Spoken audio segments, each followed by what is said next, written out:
Gálatas, capítulo de número 5, verso de número 16, assim diz as Sagradas Escrituras.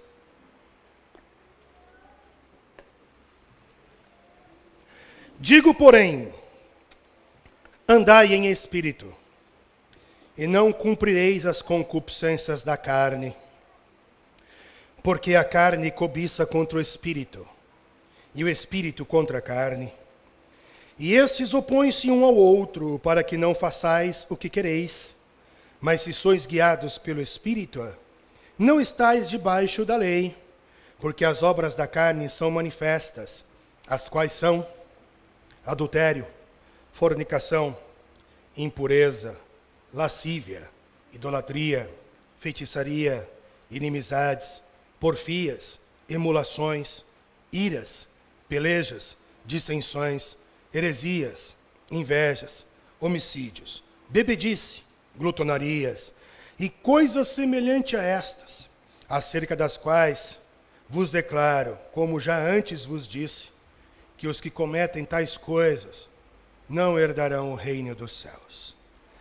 Ó Santo Espírito, Tu tens assoprado em nosso meio, em todos os nossos encontros cerimoniais, em todos os nossos encontros, em todos os nossos cultos, na nossa vida, aqui e lá fora.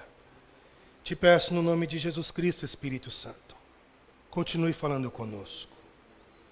Que a Tua palavra penetre o nosso interior, o nosso entendimento, a nossa razão, a nossa consciência, a nossa alma, o nosso espírito, as células, as glândulas, vai onde ninguém pode ir. E que o Senhor possa, no nome do Cristo, curar, perdoar, restaurar, manifestar os Teus dons para a glória do Teu nome. É o que te peço, no nome de Jesus. Queridos, nós estamos na reta final daquilo que propusemos em nossos corações nós falarmos. Começamos isso lá atrás, o ano passado, antes de terminar o ano. Quando falei aos irmãos que Deus havia colocado em meu coração para que nós falássemos de uma pessoa ímpar, e essa pessoa atende pelo nome de Espírito Santo. Ao todo são 11 reflexões, nós já falamos 9, hoje é a 10ª, e quando for domingo que vem, nós finalizaremos com a 11ª reflexão acerca dessa pessoa maravilhosa que é o Espírito Santo. E tenho certeza absoluta que neste período de 11 reflexões, ou pelo menos até aqui onde chegamos, nessa 10ª reflexão, eu tenho certeza que nós desmistificamos algumas coisas acerca do Espírito Santo.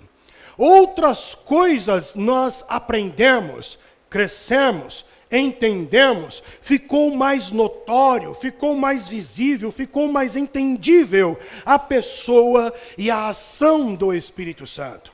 Se eu for falar particularmente de mim, Pastor Rodrigo, digo para você com toda certeza que comecei a experimentar e estou experimentando um quebrantamento interno. Até hoje, estou vivendo um quebrantamento, estou vivendo arrependimento e quero continuar daqui para frente, deixando o Espírito Santo me quebrantar, fazer com que eu encontre o arrependimento e me veja como de fato eu sou. A minha oração é para que o Espírito Santo, ele venha revelar, me mostrar quem de fato eu sou, para que eu possa sempre estar de joelhos dobrados, para que eu possa sempre me arrepender, para que não venha prevalecer a minha força, não venha prevalecer o meu intelecto, não venha prevalecer a minha eloquência ou qualquer coisa do tipo, mas venha prevalecer a força do Espírito Santo através da minha vida. Este é o meu desejo. Então, particularmente eu tenho vivido isso. Houve momentos em nossa igreja que sem força, sem contenda, sem dissensões, sem forçar nada, sem efeito emocional, o Espírito Santo foi tomando o coração de alguns e nós fomos sendo cheios do Espírito Santo. Houve momentos nesse período de 10 reflexões, que quando nós terminamos o culto, mesmo não fazendo aqui um apelo, mesmo não fazendo o apelo convencional, tradicional, Houve momentos em que pessoas no final do culto nos procuraram para aceitar a Jesus. Eu quero aceitar a Jesus. E nós não fizemos nenhum apelo tradicional, convencional. Se isso não é ação do Espírito Santo, eu não sei o que é. Então eu tenho aprendido com grandes homens no decorrer dessas 11 reflexões, a contar nessa também 10ª reflexão. Eu tenho aprendido com homens cheios do Espírito Santo, um pouco mais sobre o Espírito Santo, e agora nós estamos em Paulo, e a bola da vez é o livro dos Gálatas. E quando vejo Paulo escrevendo Gálatas, eu vejo Paulo colocando o Espírito Santo como se fosse uma causa.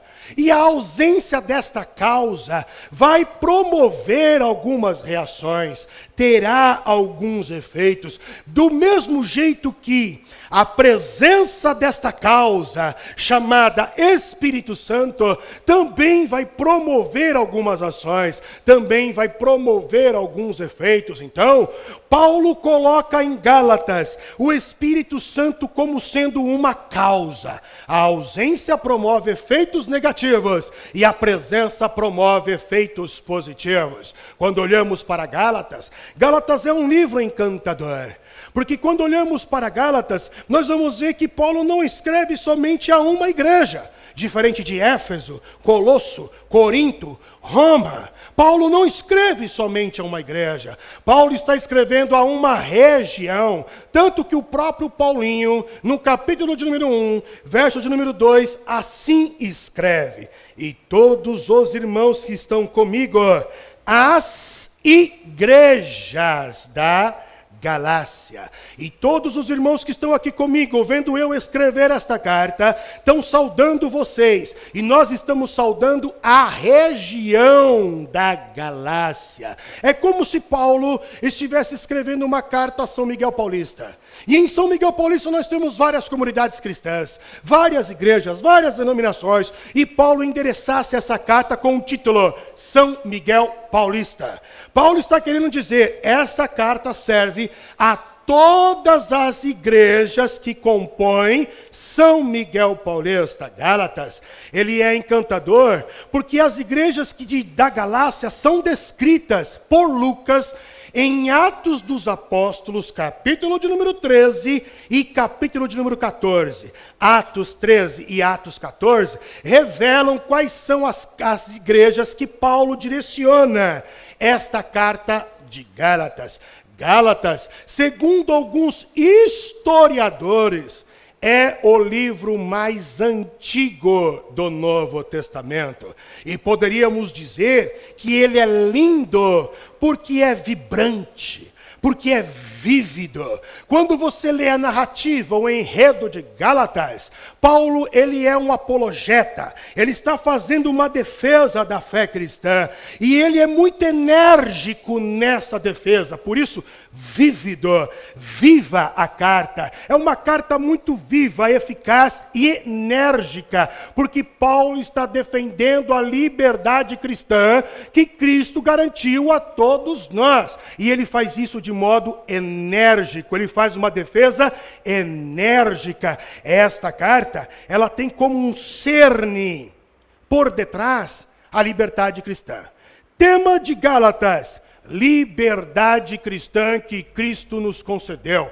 Por isso, alguns teólogos consideram Gálatas como sendo a carta magna, a carta máxima, a autenticidade, a veracidade, o serviço comprobatório de que somos livres em Cristo Jesus e que não há mais lei para nós cristãos, a não ser a lei do Espírito, pois onde há o Espírito, diz o próprio Paulo, há liberdade. Então nós vamos ver que Paulo, ele defende isso com veemência. Hoje, a região da Galácia é a atual região da Turquia.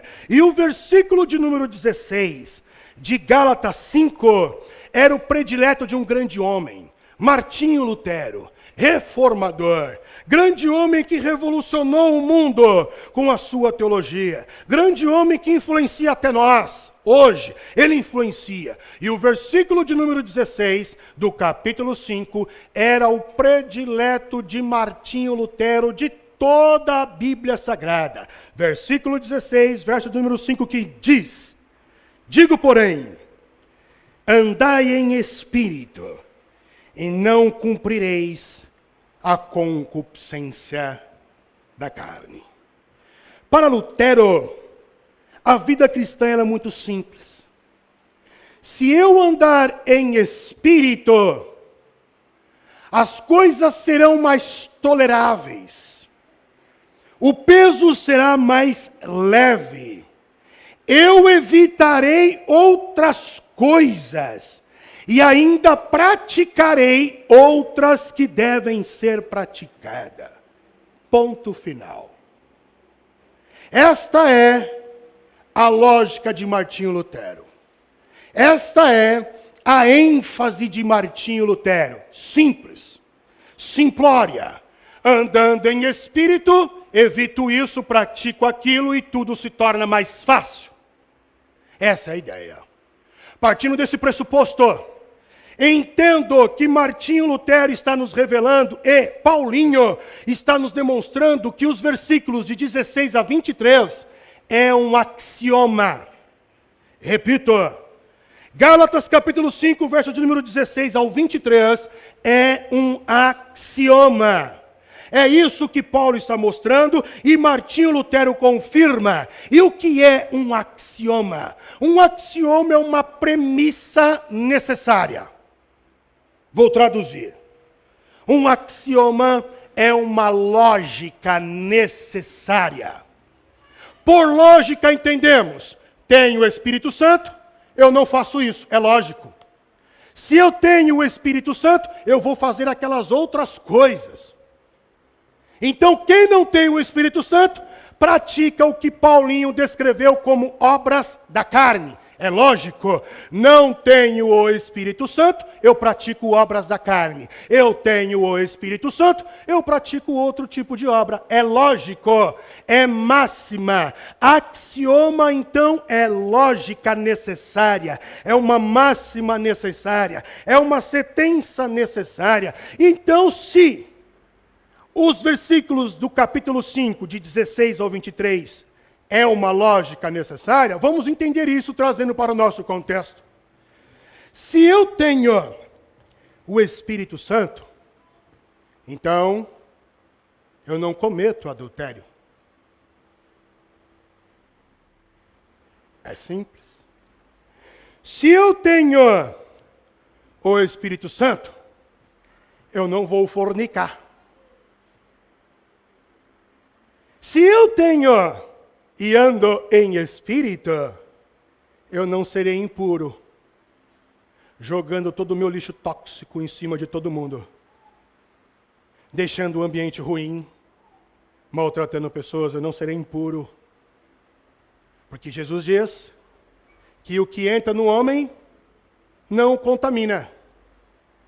O que entra no homem não contamina. Ô pastor, então, aquele sambinha cheio de manias, então não contamina? Não. O que contamina o homem é o que sai. É o que sai. Porque é daqui que disse Jesus, que sai idolatria, homicídio, maldade, falsidade. Daqui, de dentro. Não é o que entra, é o que sai. Então, se eu tenho o Espírito Santo, eu não vou ser impuro. Se eu tenho o Espírito Santo, eu não provocarei lascívia. Se eu tenho o Espírito Santo, eu não serei um idólatra. Eu não farei outros deuses. Eu não terei altar para outros deuses. Se eu tenho o Espírito Santo, não vou praticar a feitiçaria. Se eu tenho o Espírito Santo, eu não vou praticar a inimizade. Vamos abrir um parênteses? Facções, divisões. Quantas famílias divididas? Um país dividido por causa de dois homens. Uma igreja dividida.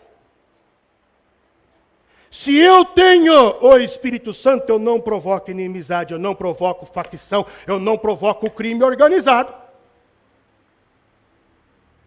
Se eu tenho o Espírito Santo, eu não provoco porfia. E o que é porfia? Porfia são discussões, são contendas.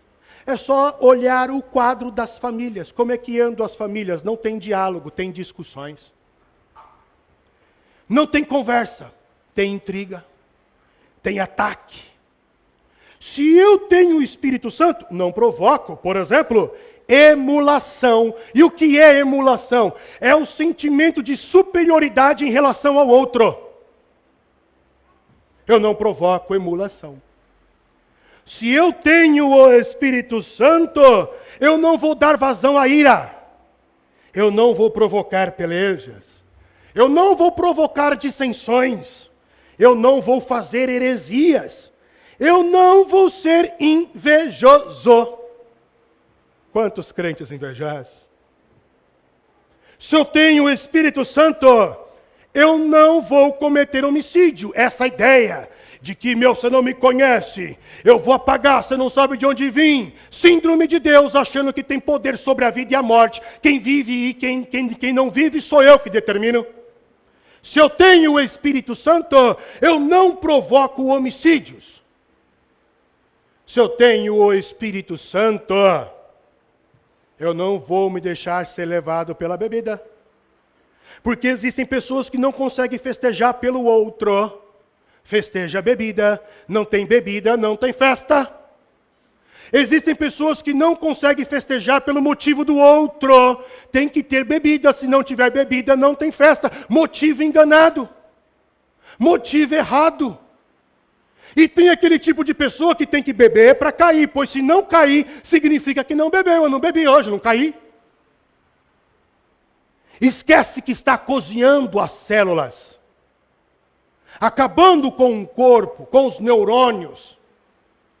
Aí você fala, mas pastor, eu sou crente, lavado e remido do sangue de Jesus, e ainda por cima, eu sou da tua igreja, mas possa ser que tu seja um glutão.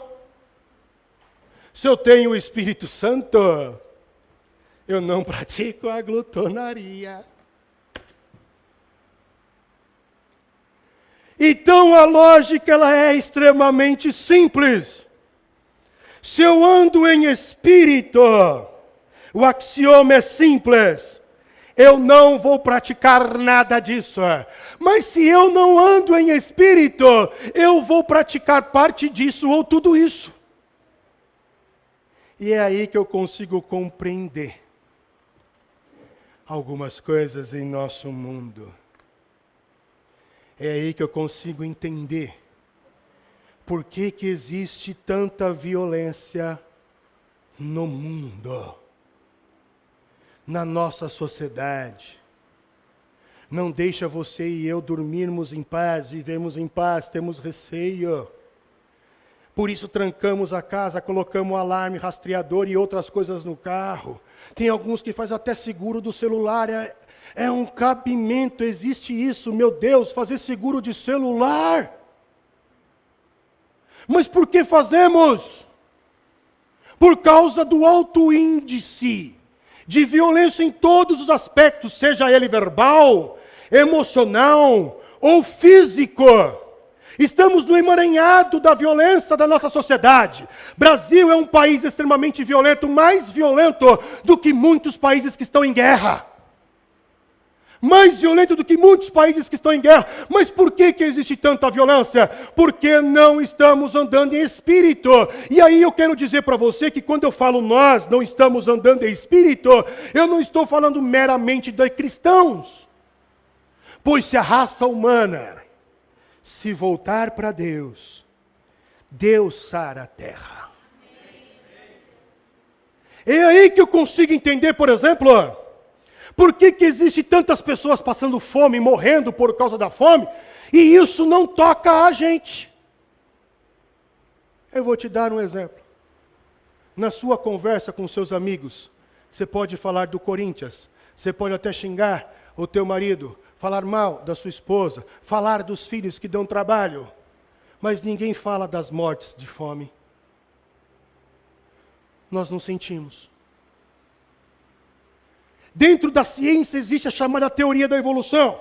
E dentro da teoria da evolução existe uma subteoria chamada a teoria da separação por parentesco. Como é que funciona essa teoria de separação por parentesco? Eu te pergunto, você dormiria em paz se teu filho tivesse nu no frio, doente, com fome e sem abrigo? A resposta é clara: não. E por que não? Porque é meu filho, parentesco. Então eu sinto aquela dor e eu vou criar um jeito de sanar. Só que a falta de abrigo, falta de comida, falta de roupa, são algo que permeiam a nossa realidade. Não precisamos ir longe, não preciso para ir a outro país. Só que não sentimos nada por isso. Desperdiçamos comida. Somos ostentadores, comprando roupas, sapatos, sem precisar. Sem ter a necessidade. Simplesmente pelo fato de querer gastar. Simplesmente pelo fato de que fui ludibriado pela expressão sale. 50% off. Baixamos os preços. E aí compramos porque somos ludibriados pelas promoções. Mas hoje, em nosso mundo, cerca de 16 mil crianças morrem por dia de fome. 16 mil crianças morrem por dia de fome. E não sentimos nada, porque não é parente. Mas eu te pergunto, irmão, que mundo vivemos? Não somos cristãos? Pois João vem e diz que através do Cristo ele nos fez filho do Pai, filhos de Deus. Logo Jesus se torna um irmão, e você que não conheço, que não vivi com você, se torna meu irmão. Então eu tenho uma obrigação sim, com a humanidade sim. O mundo clama sim, e a gente está preso nos nossos egos, nos nossos desejos, nas nossas paixões. Abra a Bíblia, em Tiago, capítulo de número 4, verso de número 1. Olha o que Tiago escreve.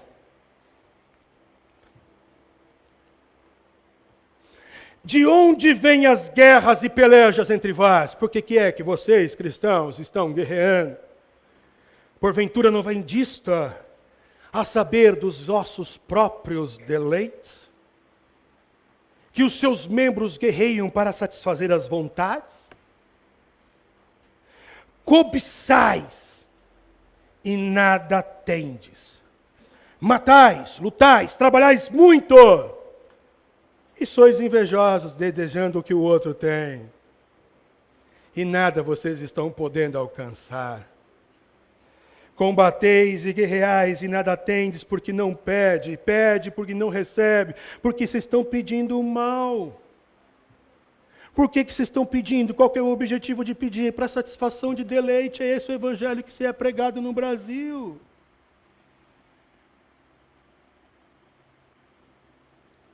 Esse é o evangelho que é pregado no Brasil, satisfação dos próprios deleites, não é mais o outro. Eu inverti os valores. A teoria capitalista de pensar em mim,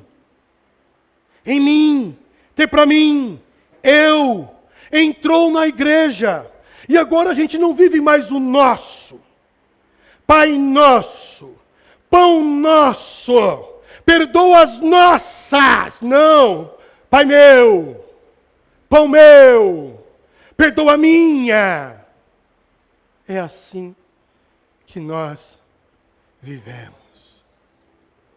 Agora eu consigo entender por que tem maridos que vêm para a igreja, homens, e aqui é um sonho, mas na casa é um pesadelo. Bate na mulher, deixa faltar recursos para dentro de casa, não arruma a lâmpada, não arruma o chuveiro, não chama ninguém para arrumar, deixa a família padecer. Quando vai responder que a mulher é só com grosseria, espanca a mulher, espanca o filho de forma verbal, até mesmo física. E quando está aqui, ama todo mundo, sorriso para todo mundo. Porque não estamos andando em espírito. Agora eu consigo entender porque é que nasce, por exemplo, ideologias, como por exemplo, a ideologia machista e a feminista. O que é a ideologia feminista? Um grito de socorro do oprimido em relação ao opressor machista. Vou repetir. O que é ideologia feminista? O grito de um socorro de um oprimido, mulheres, em relação a opressores, homens. Então elas criam o feminismo, pedindo socorro. Nesse sentido, é viável. Mas se andarmos em espírito, nós não vamos praticar a emulação. Emulação, sentimento de superioridade em relação ao outro. Nem a mulher é superior e nem um homem é superior. Como escreveu Paulo em Efésios, todo mundo está no mesmo nível, porque a mulher veio do homem, o homem veio da mulher, e aí Deus serve a igreja, a mulher serve o homem serve a mulher, está todo mundo no mesmo patamar. Porque anda em espírito, mas se não anda em espírito, aí acha que tem direito de propriedade sobre o outro. Se andarmos em espírito, nós não vamos provocar as divisões dentro da igreja. Nós provocamos inimizades. E agora eu entendo porque há tantas discussões. Porque preferimos acusar, praticar a porfia, contendas, apontando sempre o defeito e o erro do outro, em formato de inferioridade. Mas é porque você é assim, e você vai e começa a atacar. A gente prefere essa alternativa. Por isso que me é lógico, tendo o Espírito Santo, você não pratica isso, então eu te faço uma pergunta, não precisa me responder, tu anda em Espírito? Aí você pergunta para mim assim, pastor, então o que é andar em Espírito? E para responder essa pergunta, eu prefiro começar dizendo o que não é andar em Espírito. Andar em espírito não é rodopiar.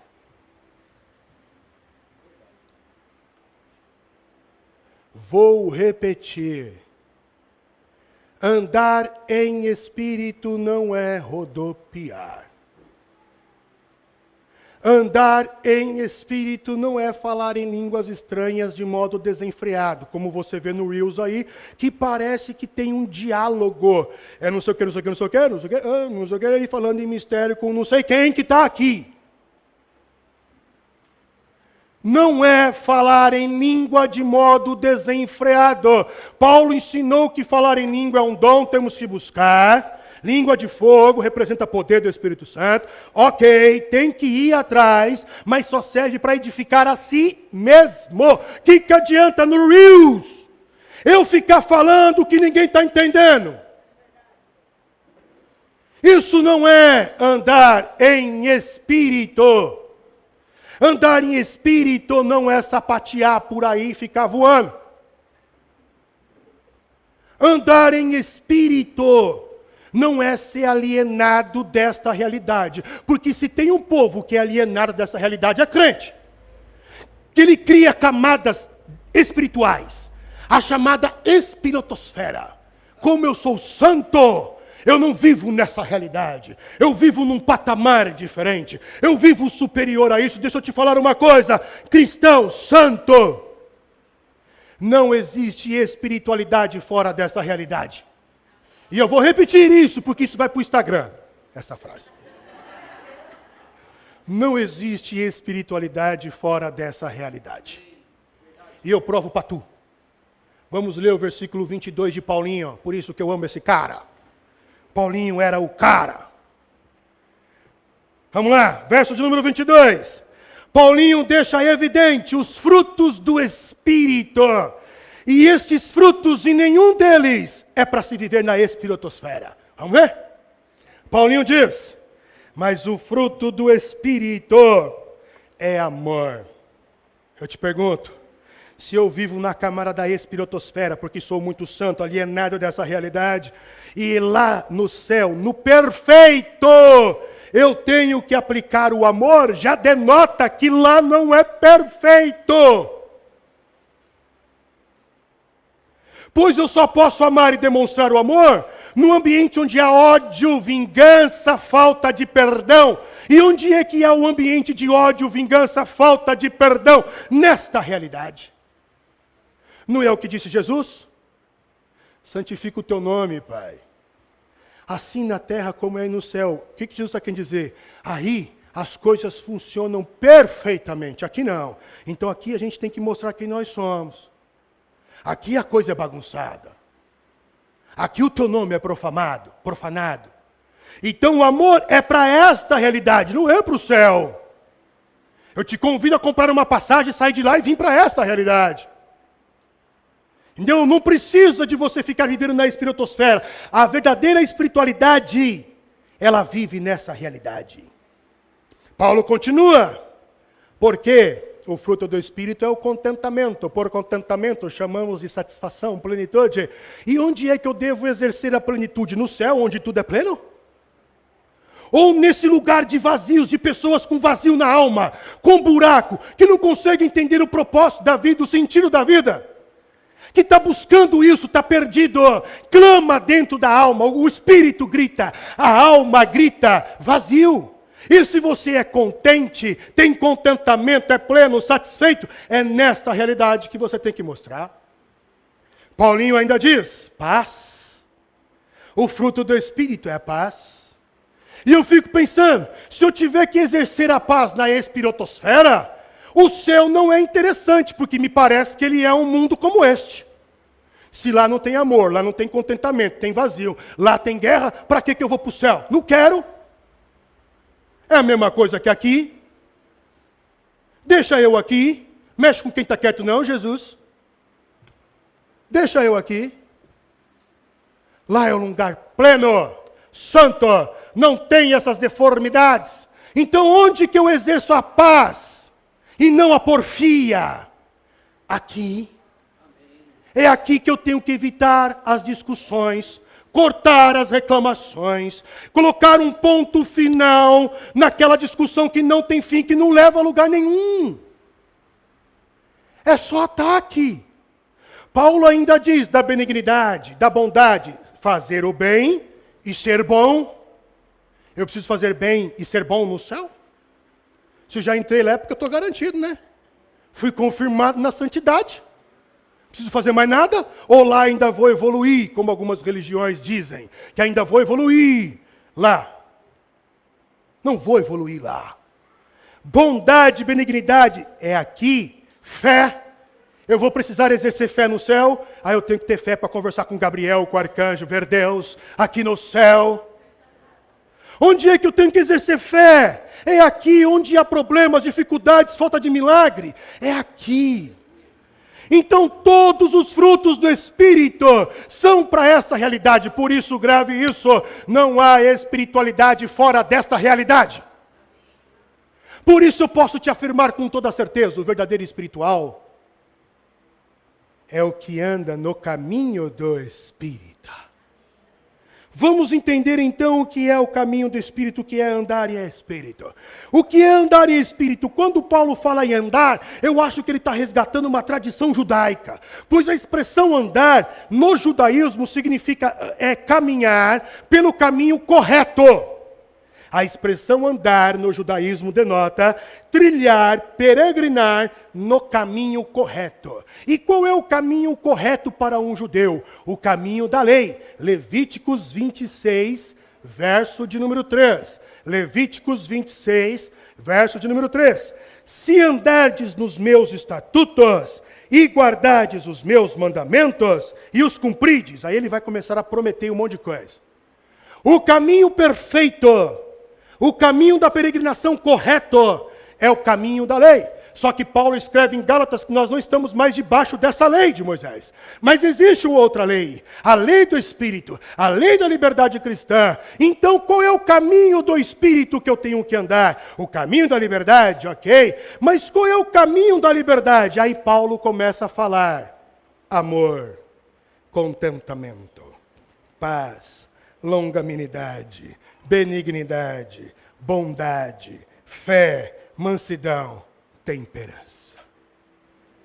Se tu estava andando no caminho da campanha, eu te aconselho a andar no caminho da mansidão, que esse é o caminho do Espírito.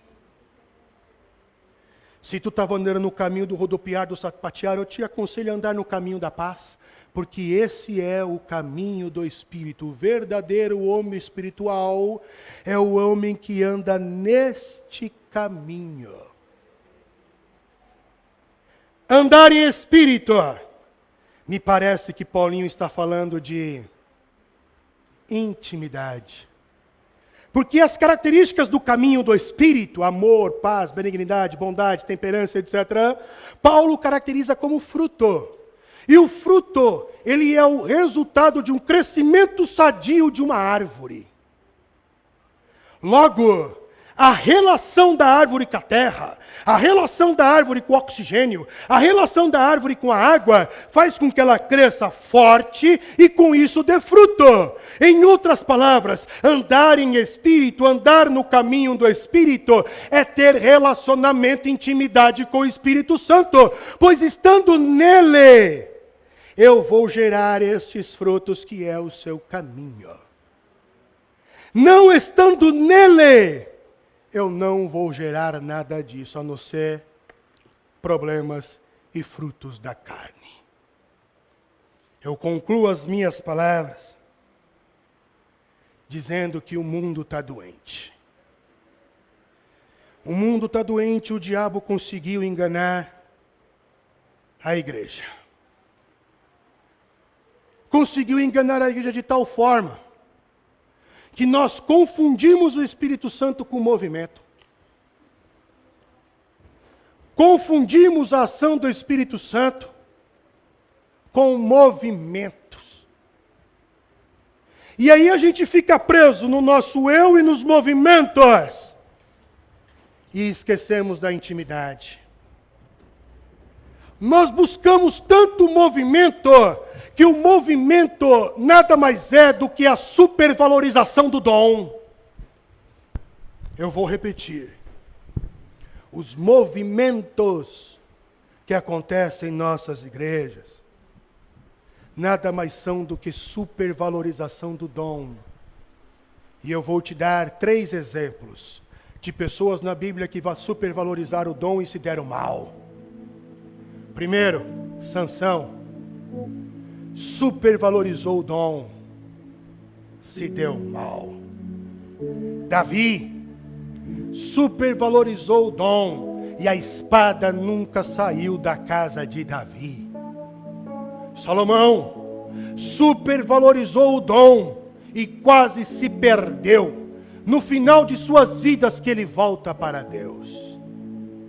Porque entendeu que o conhecimento e o intelecto era superior a qualquer outra pessoa, então não importasse o que os outros falassem. Por isso, eu oro por uma nação doente, eu oro por uma igreja doente, eu oro para que o Espírito Santo tenha misericórdia da igreja brasileira, eu oro para que caiam as escamas da religiosidade dos nossos olhos. Eu oro para que nós venhamos buscar o Espírito Santo pela motivação correta. Eu oro para que sejamos íntimos, amigos dele, ao ponto dele nos moldar à imagem e semelhança do Cristo. Eu oro para que as vendas saiam dos nossos olhos e nós tenhamos discernimento de espírito, porque nem tudo que acontece na igreja é de Deus, irmão, não é. Não é. Eu oro para que Deus nos dê sabedoria, discernimento para entender espíritos, emoções, intenções, palavras do coração. Eu oro para que Deus ele preencha o nosso ser, para que sejamos luz e não trevas. Eu oro para que nós andemos no caminho do amor, da paz, do contentamento, da benignidade, da temperança, da bondade. Eu oro para que nós evitemos o caminho da porfia, da emulação. Eu oro para que sejamos crente, não meio crente. Eu oro para que as nossas vestes sejam lavadas. Eu oro para que haja regeneração, arrependimento genuíno. Eu oro para que Deus estenda a mão sobre o Brasil e traga o verdadeiro avivamento. Eu oro para que as pessoas no Brasil se voltem para a palavra de Deus, porque não existe avivamento sem palavra. Eu oro para que o Espírito Santo revele, traga a iluminação dos textos bíblicos e que nós tenhamos o desejo de ler a Bíblia. Eu oro para que nós tenhamos o desejo de ler a Bíblia, conhecer a Deus profundamente, intimamente. Eu oro para que o Espírito Santo dê dom sim, mas que o dom seja uma ferramenta a mais para poder ganhar almas e não o meu Deus. Eu oro para que não criemos heresias, passa paletó daqui, paletó dali, dá um sopro para expulsar o demônio. Não é assim que se expulsa demônio. Demônio se expulsa pelo nome de Jesus. Só existe um nome que o diabo ele teme e treme: Jesus Cristo. Não tem outro. Eu oro para que Deus tenha misericórdia de nós. Por isso, como pastor dessa igreja, eu dou a mesma recomendação que deu Paulinho e que fez Martinho Lutero andar e prosseguir a sua peregrinação de fé. Andai em espírito e não satisfazeis a concupiscência da carne. Deus os abençoe.